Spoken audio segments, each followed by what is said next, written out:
Liberation greetings to all and sundry, my dear people of Amazonia, my fellow brave warriors of our liberation movement. Greetings to all the people of the former UN Trust Territory of British Southern Cameroons. My name is Comrade John Akuro, and today is Friday, February 9, 2024. My people, I should begin by apologizing that I've been off this platform for a few days, and it's simply because of some issues that I really could not handle. It was because of circumstances beyond my control. It's true that despite always being willing and anxious to come here for us to share knowledge, for us to educate ourselves, and for us to continue to mobilize our people towards our set objective, which is freedom. There are moments too when it's possible to be low. And so when you're low, you really get overwhelmed. You want to sort out a few things before returning to the airwaves. So here we are today, folks, and we are 2 days away from the day La République du Cameroon is continually making efforts to celebrate a lie on our land. We know that La République du Cameroon, by its infrastructure, or should I say by its infrastructure, I mean it's a lie. La République du Cameroon, from 1961, decided to stop being a country and went on to start living or to start existing as some imaginary entity that has no foundation. That is why La République du Cameroon is the only country in the world that does not celebrate its Independence Day on the day it was independent, on the day it achieved independence. That's what is happening to La République du Cameroon. So I'm sharing this number because when you're watching, if there are things you want to say, you want to participate, you want to send a text, you want to send a comment, don't hesitate to use the number that you're seeing on the crew um, to kind of send in your comments. And I won't hesitate to to share those comments with our audience. Folks, February 11th, I've had the occasion to talk about that here before, is a day on which the people of the southern Cameroons were called upon by the United Nations to express an opinion, to express an intention, whether upon achieving independence they would like to join with La République du Cameroon, which was already independent on the 1st of January 1960, or they would like to join with the Federal Republic of Nigeria, that was also already independent on the 1st of January 1960. I don't know whether it was 1st of October. I guess Nigeria should be 1st of October if I'm not mistaken, but it's 1960. So, folks, La République du Cameroon turning this day to be a day that they celebrate something called Youth Day should already tell anyone who reasons, who decides to think out of the box, that there is something fundamentally wrong with it. Why should such an important historical date be turned into a so called Youth Day? This is something that, if you want to ponder on it just a bit, you begin to understand the intention, the attempts of La République du Cameroon, not just to distort, but of course to even hide, to conceal our history. Because on February 11, 1961, when we were having this plebiscite to determine whether upon achieving independence we would join either Nigeria or La République du Cameroon, La République du Cameroon as a country was already independent and it was called La République du Cameroon. So February 11 for La République du Cameroon represents mainly a day to them on which they actually started our slavery.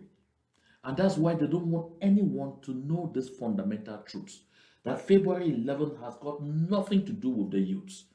And they tell you that, oh, on that day in Southern Cameroons, they used to celebrate Empire Day. But Empire Day has got nothing to do with Youth Day. So On this day, they tell the youth to a lie. That is a day where they sit to think and focus on them. But look at the government architecture in La République du Cameroon right now. There is no young person anywhere.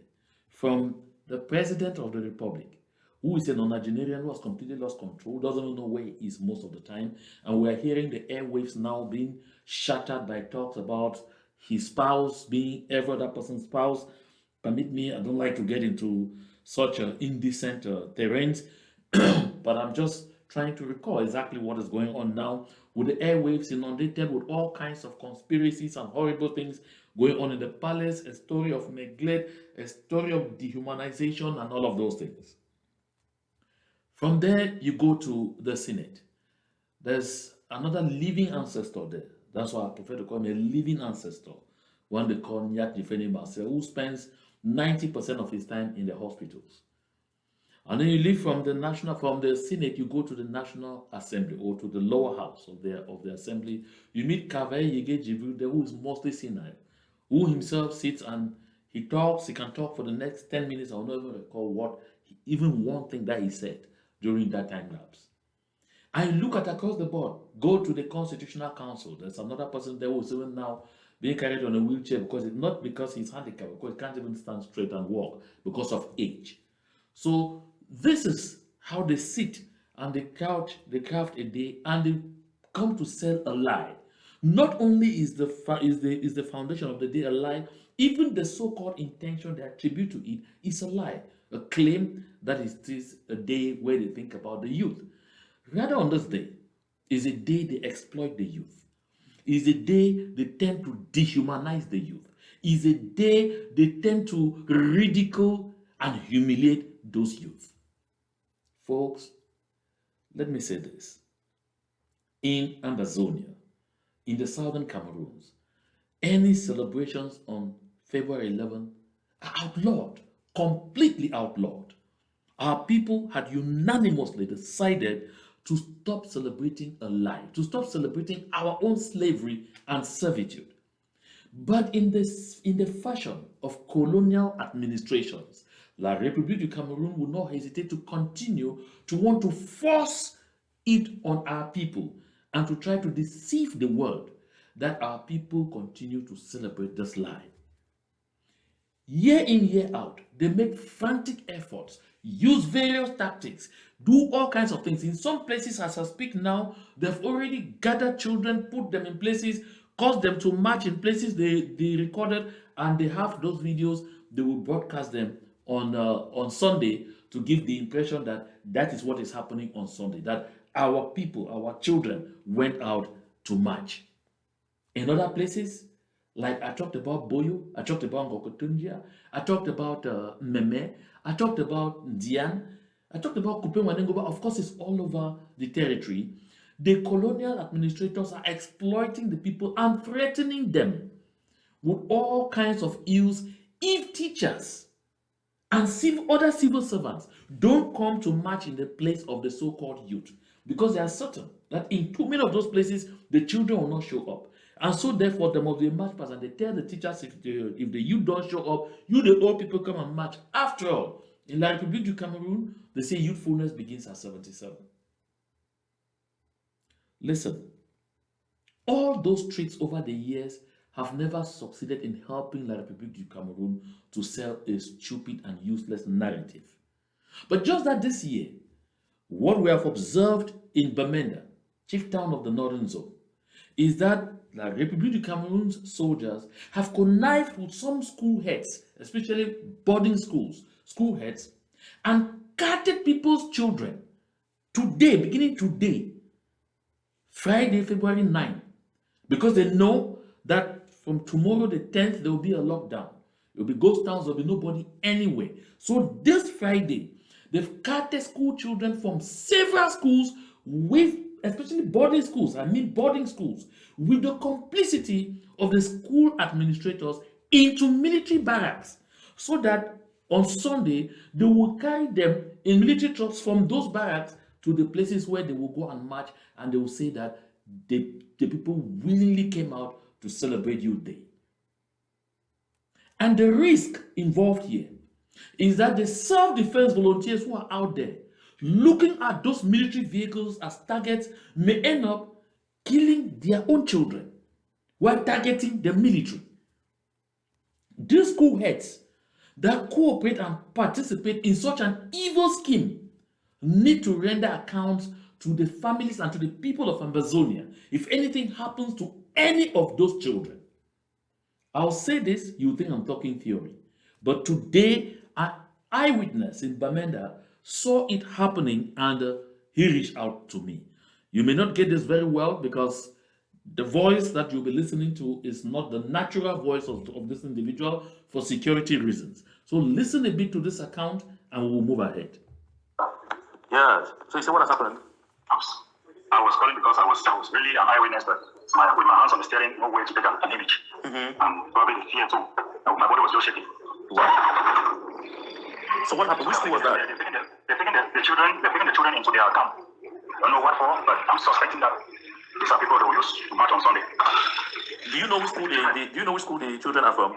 That's the issue. Because I was coming from my head side. As I'm descending that hill to cross the Embezzlement River. You know they have a camp. They might head side from Mancon, right? Yes, I was coming from my head side from Mancon. But the children, but they were walking with the children and coming back from Chobo side. Yes, but when I was going, I saw ammo vehicles that were parked around this place. This place that is opposite to the Destiny printing press. Yes, but I didn't really think that sort of thing would happen. Even though I started having feelings, I started having something yesterday. Now this is what these guys are going to get into the school and do. So they took the children into their camp. Yes, the children they crossed. No, they stopped us. They stopped vehicles that were coming from my head and we allowed. And the children they crossed the children. Long line, very long line of because children. I see. Oh wow, that's interesting. Where is that your camp located? So just there on the bridge on Mesan Bridge, where the children are Diana.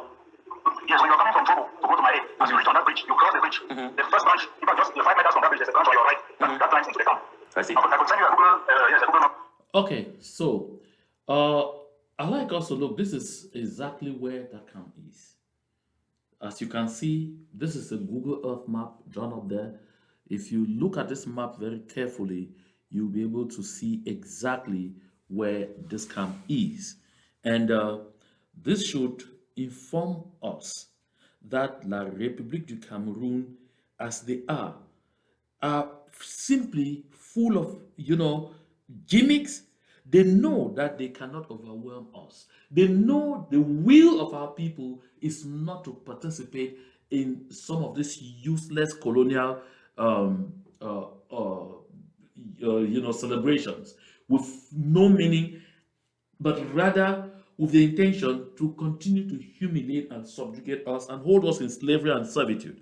So you see, that camp is located, as you can see on that Google Earth picture that I've put there as on the Google Earth map to capture the specific location where they are.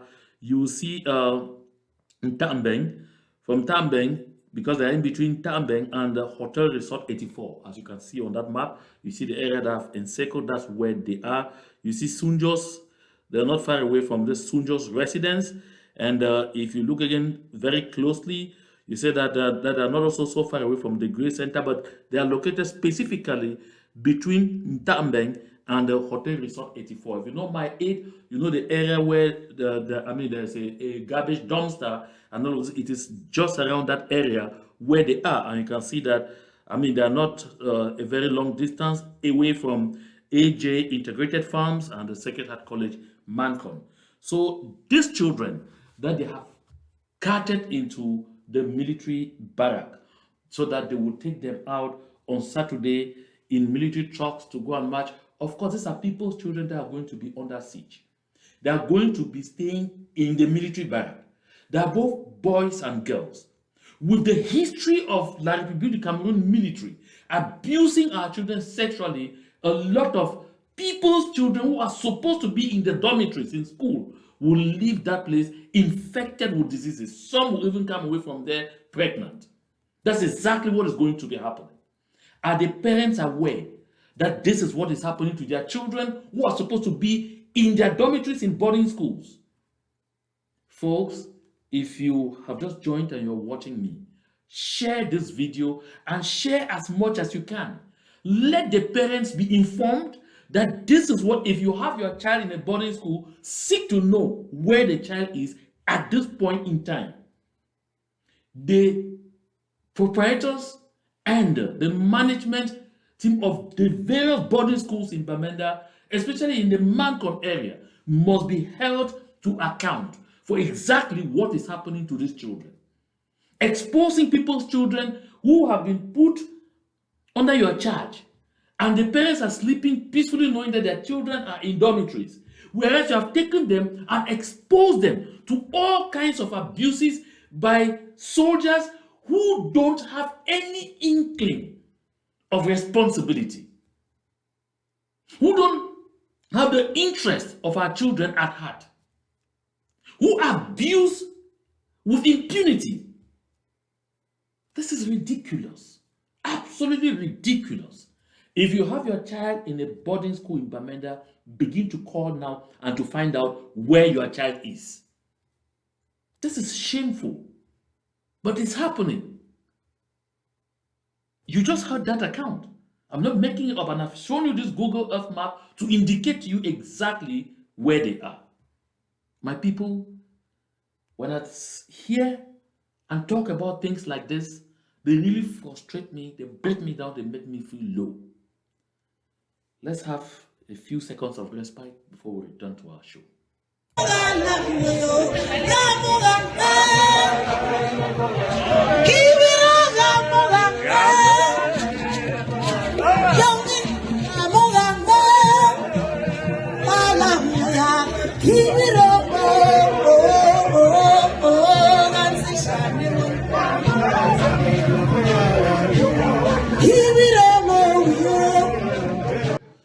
Welcome back, folks. Now the news is out. Everyone knows it, that Paul Biya's La République du Cameroon, of course, has done it again.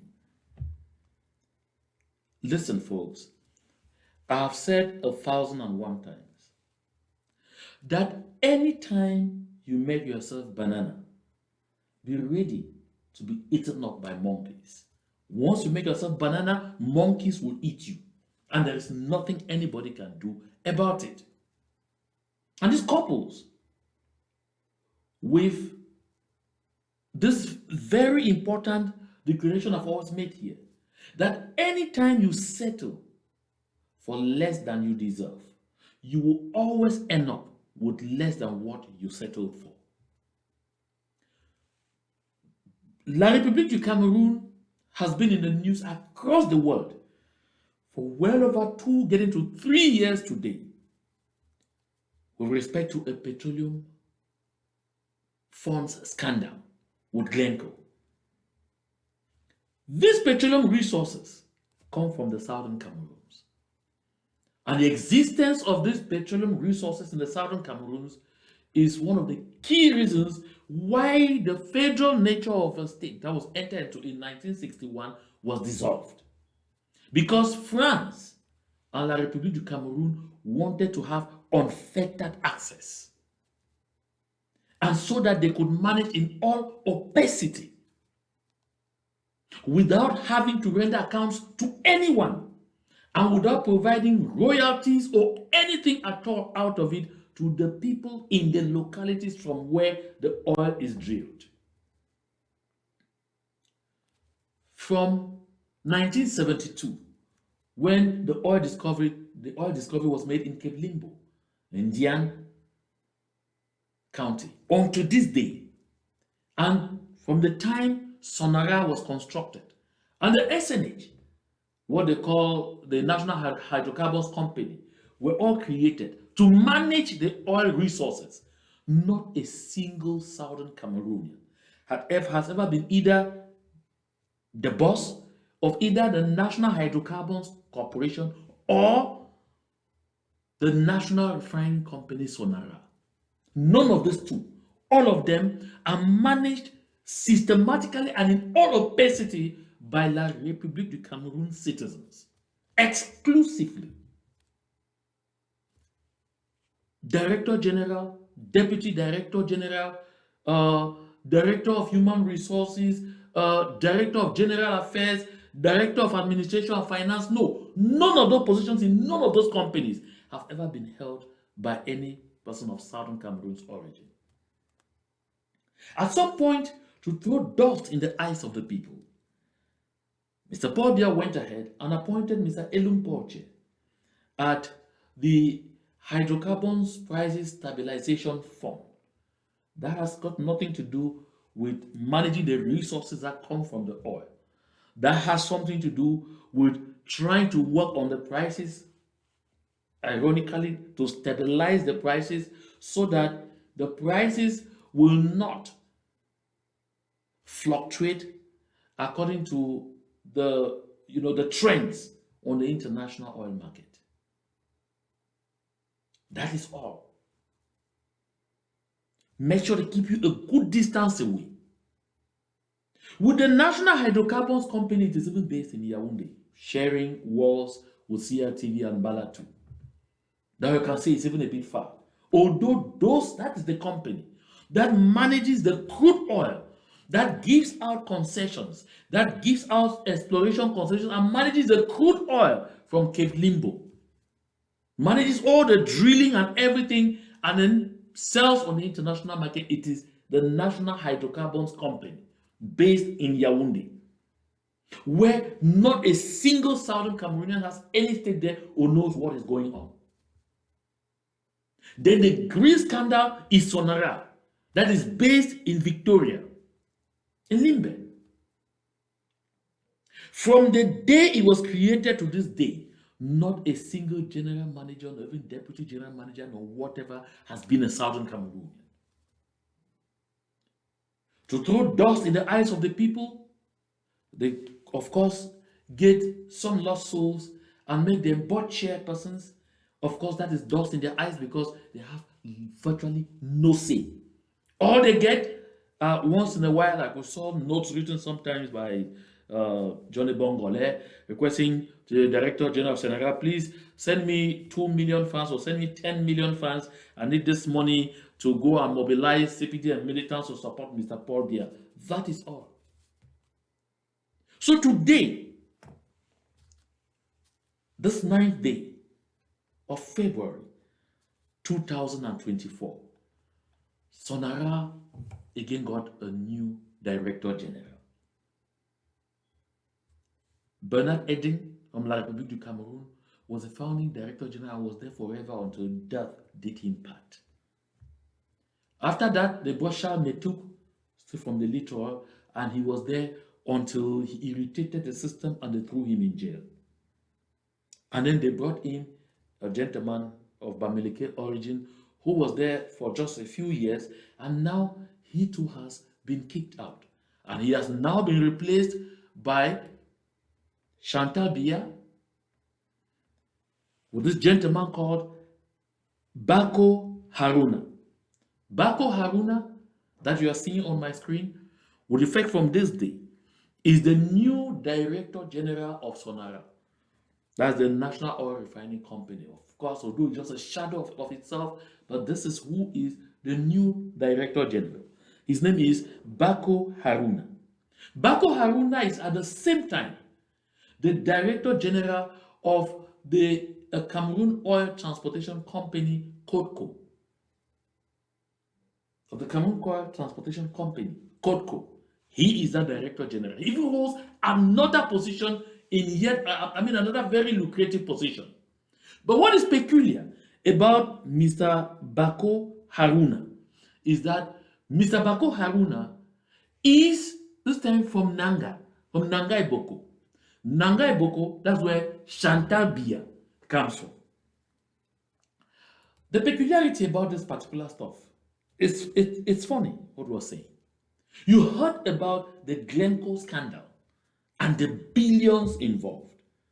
Noise has been made, a lot of noise has been made. Far more noise than Ali Bongo would have wanted anyone to make when he found himself in difficulties.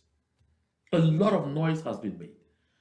I recall Barrister Keremuna has written everywhere, written to the presidency, written to a moribund body called the National Anti-Corruption Commission, even threatened to sue in the useless Cameroon courts where there are no magistrates, where there are only people who sit there and receive instructions from A to D and, work accordingly. Despite all that noise, Nobody has coughed. Why? Because those involved are Chantal Biya, Mr. Adolphe Mudiki's wife. Because Adolphe Mudiki, who is the Director General of the National Hydrocarbons Company that manages that crude oil and is involved and manages all those shady deals, is just a shadow of himself too now. But has a wife as young as Chantal Biya. Of course, Mudiki and Biya are all of another world right now. So Chantal and Mudiki's wife are the ones in charge of managing the southern Cameroon's oil as we speak. And they are joined by Mr. Ferdinand Ngongo. Now take a look at this. These are the people. You have there, let's say, the minister of whatever they say is mines or whatever, and all of those things, whatever they say, water resources and energy, and you have another gentleman. Plus, these are all three of them are citizens of La République du Cameroon, standing like this in Victoria, in southern Cameroon, where they just flew in as pure colonial administrators to come, sit down, and decide over our resources and decide who they are installing. You find them there. None of our people are there. You see, not even the board chairman, who is supposed to be some lady called Madame Bakia. None. This is how it is. In total colonial fashion. Oh, yes. This act has had even, those who hype pan-Camerooninism, who hype one and indivisible, who hype that has brought even them to start screaming on rooftops. Mabel Boma is a pan-Cameroonian activist. Of course, she's based in New York. You see, she couldn't hold herself on this one. Unbelievable. Since Sonara started, not a single person from where the oil flows has been appointed as a general manager. Another appointee from Nangai Boko. Look, folks, I have the habit of telling those who sit among us and say they are fighting our freedom quest, that are fighting our efforts to liberate ourselves, to take our destiny into our own hands. I've often have to laugh at those who sit and claim that some people from some other part of Ambazonia are fighting for independence because they want to come and manage their resources. Resources they themselves don't even know what is happening to. And those who tell us, oh, we cannot, this is the result. You call yourselves black legs, this is what you get. This is it. This is the duo. Aside of this, of course, Madame Mudiki will be executing what this duo gives. Because, of course, in La République du Cameroon now, you can see, I didn't create this. I didn't say this. This is utterances from Marlene Mvutu, daughter of the late CRTV Director General, Professor Gervais Mendoza, who has gotten into a serious feud with Chantal Biya in the past few days and is spilling everything out there. She's spilling the bean out there, in very excellent fashion. But she just repeated what everybody knows, that because Mr. Paul Biya is now officially vegetable, does not know where he is ever, is now only being guided from one end to the other and told what to do within the few 2 to 3 hours during the day when he can be conscious. So the official president of Cameroon today is Chantal Biya, and the vice president, Ferdinand Ngongo. So these two people, of course, they are from Nangai Boko. That is why it was so easy for them to say now, to make sure that they solidify their grip over oil money, over everything that has to do with petroleum resources that is drilled from southern Cameroon. They needed to bring one of theirs, Mr. Haruna Bako. So now you have Chantal Biya, the president of La République du Cameroon. You have Ferdinand Ngongo, vice president of La République du Cameroon.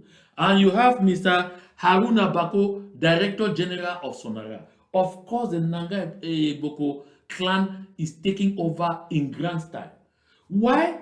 Chantal doesn't need anyone who will come there and give out and be, sharing information. She doesn't want noise around the activity because she needs this money to live this kind of lifestyle. Of course, it's Chantal Biya that you're seeing moving out in and out of La République du Cameroon in private jets, living in sumptuous hotels, spending hundreds and hundreds of millions in CFA, where the population lives in total darkness, don't have water to drink, where a good lot of women are in the bushes in the southern Cameroons using leaves from trees as sanitary pads and all of those things. Chantal Biya needs access to all of this money to live this kind of life that you're seeing here. Folks, it's amazing. But if this doesn't rebel you, if this doesn't anger you, if this doesn't push you to recognize that you have to put in your all in this liberation movement to ensure we kick these people, that we kick these plunderers out of our land, then something would definitely be wrong with you. Yeah, that's true.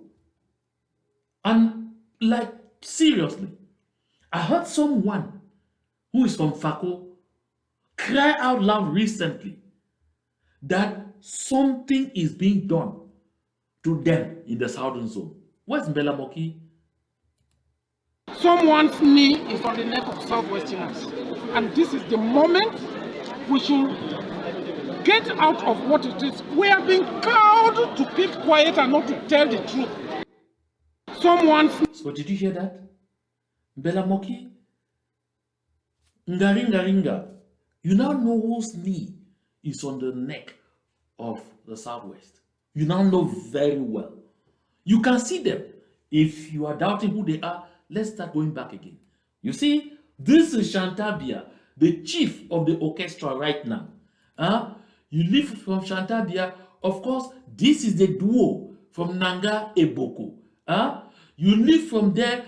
This is a triumvirate from La République du Cameroun. You live from there. This is Bako Haruna from Nanga Eboko. Mbelamoki Charles, I agree with you that someone's knee is where? Knee is on the neck of Southwesterners, and this is the moment we should get out of what it is. We are being called to keep quiet and not to tell the truth. Exactly. You have been cowed over the years. Water spilled into your eyes, dust thrown into your eyes. They deceive you with a post of prime minister and grab everything under there with a powerful secretary general. They deceive you, Mbelamoki Charles, you are a senator, but you can't decide anything where you are. Do you have an office in Biya? Do you have a cabinet?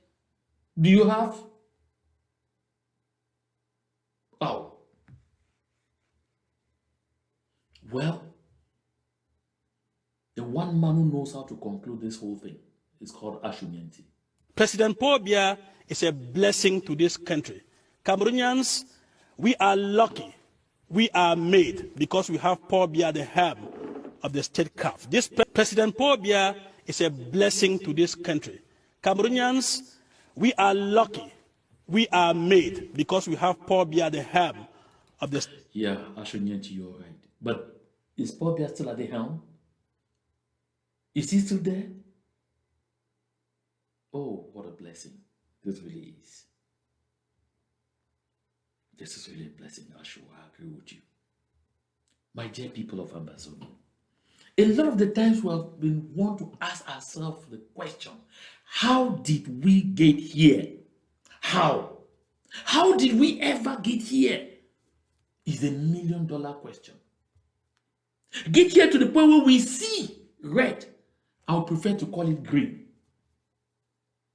To the point where we see who is plundering us, we would prefer to leave them, to attack those who are suffering like us, those who are only begging for an opportunity to survive like us.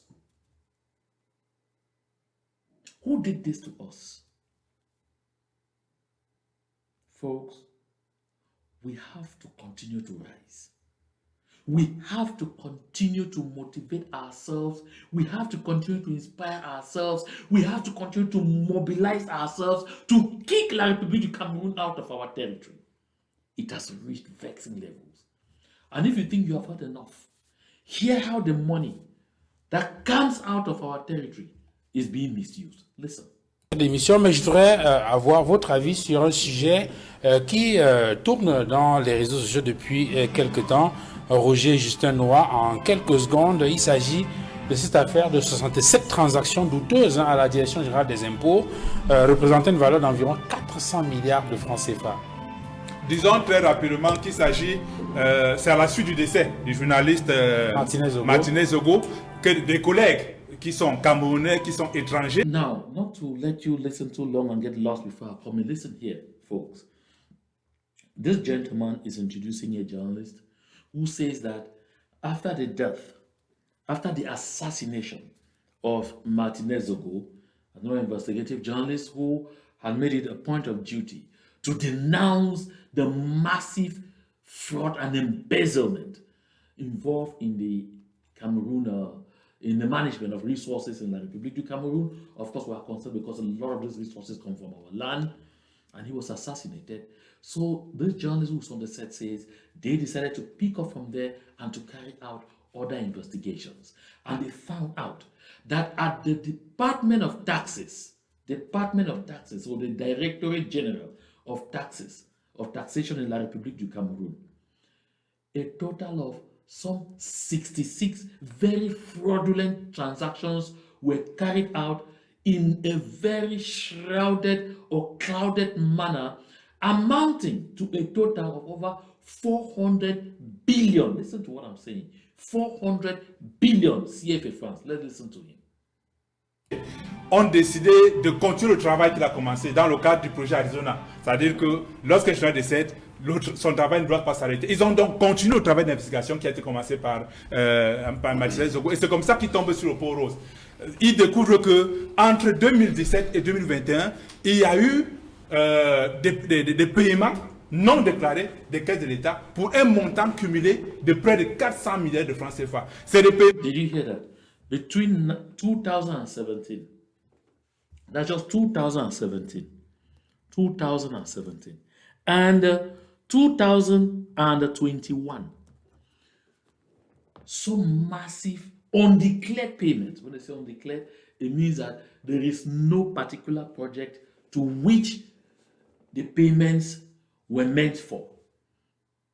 And that these massive payments between 2017 and 2021 to about 60, that's amounting to about 66 transactions, came up to a total of about 400 billion. Listen on. Qui étaient faits à des individus, soit des particuliers, soit des entreprises, sans justification précise. Sur les 67 transactions, 29 n'ont aucune justification de la dépense. Je voudrais très rapidement, comme on a passé le temps, celui qui a le... So, let me stop you there. He actually says 67. And I said 66, it's 67. And it says of the 67 transactions, there are at least 29 that you don't have any specific justification. The rest may have fictitious justification, but there are 29 that do not have any specific justification. And now he wants to give us the names and companies of some of the entities involved and the figures. Le plus d'argent, il s'appelle, c'est un Italien, Monsieur Eugenio Matarazzi. Il a reçu 162 milliards de francs CFA. Sans aucune raison, c'est un forestier, semble-t-il. On ne sait pas pourquoi il a eu ça. Le second, c'est, tenez-vous bien tranquille, une obscure société à Marois, qui aurait reçu 227 millions de dollars, c'est-à-dire 134 milliards de francs CFA. Le troisième, vous le connaissez, Amogo Bellinga, à travers ces sociétés, 70 milliards. Vous avez, ça c'est important de le dire, une société de transport au Finex. Mais ce n'est pas le Finex que vous et moi connaissons. C'est une vulgaire entreprise dont le numéro de téléphone se trouve être un numéro mauritanien et dont le représentant vivrait à Yaoundé. Très rapidement, il faut dire que de 1997 à 2021, lorsqu'on fait le total, c'est 8 694 milliards de francs qui ont été détournés dans notre pays. Et ça représente exactement 31,3% du PIB, qui se situe aujourd'hui, selon la... Did you hear that? So he finished naming the people. Of course, you heard names. Some of the names are not familiar. He talked about one Materazzi and said that's an Italian who got about 150 billion CFA, but nobody understands why he needed to be paid that kind of money. He talked about another company in Marwa that was based in Marwa, and the company, I mean, they can't see exactly what the company did to deserve 134 billion. And of course, Amungu Bellinga, who is in Colonial right now, accused of having masterminded the assassination of journalist Martinez Zogo. That Amungu Bellinga, his company counted 70 billion CFA. Just look at that. An individual. 70 billion for no justifiable reason. We have waited how many years? I recall in 1990 when Mr. Paul Biya went to Bamenda and talked about the ring road. And he said in 1990, I will personally supervise the construction of the ring road. In 1990. Today, we're in 2024. Because there is a war of independence on the ground, it is now they're struggling to construct roads. That effort they are putting on the ground that they're trying to construct roads, it is not in our interest.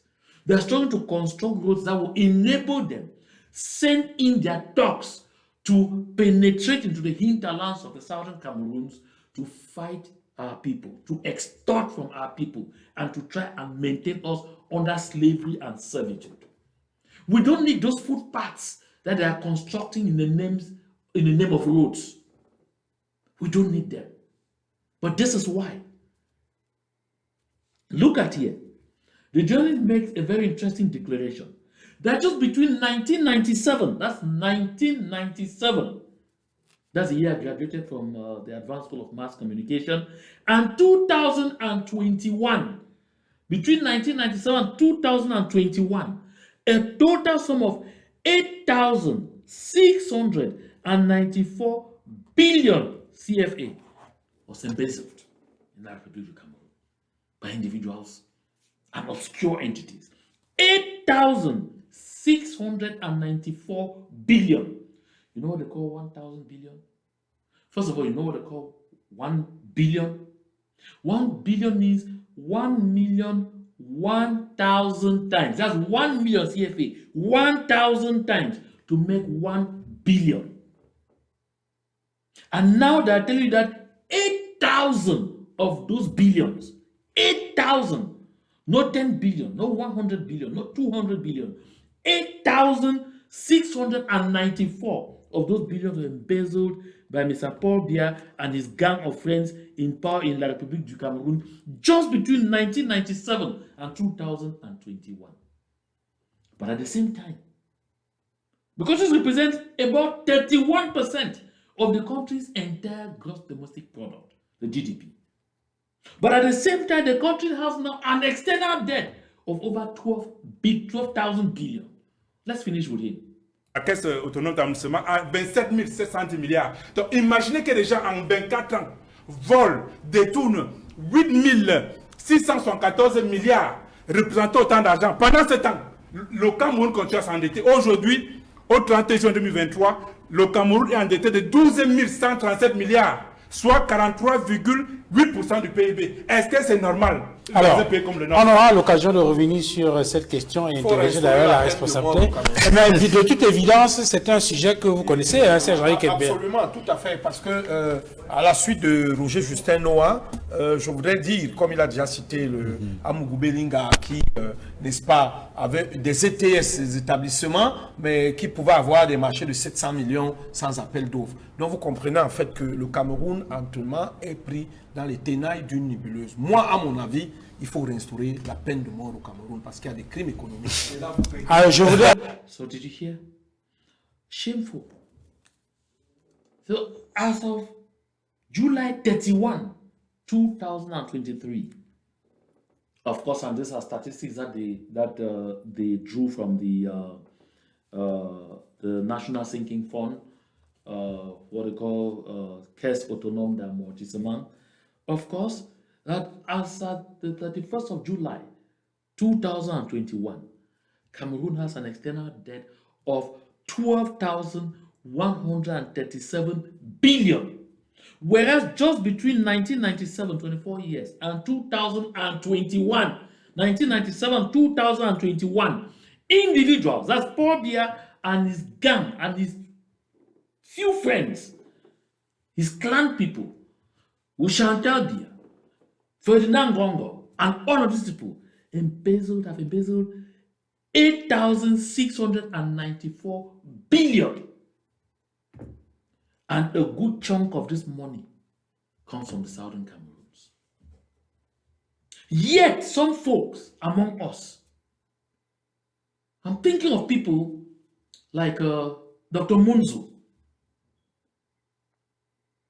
my good friend Agbobala, and others, continue to move around and scream that we should have something to do with people like these ones, whose only intention is to exploit, underdevelop, impoverish us, and plunge us in total and abject misery. Hell no.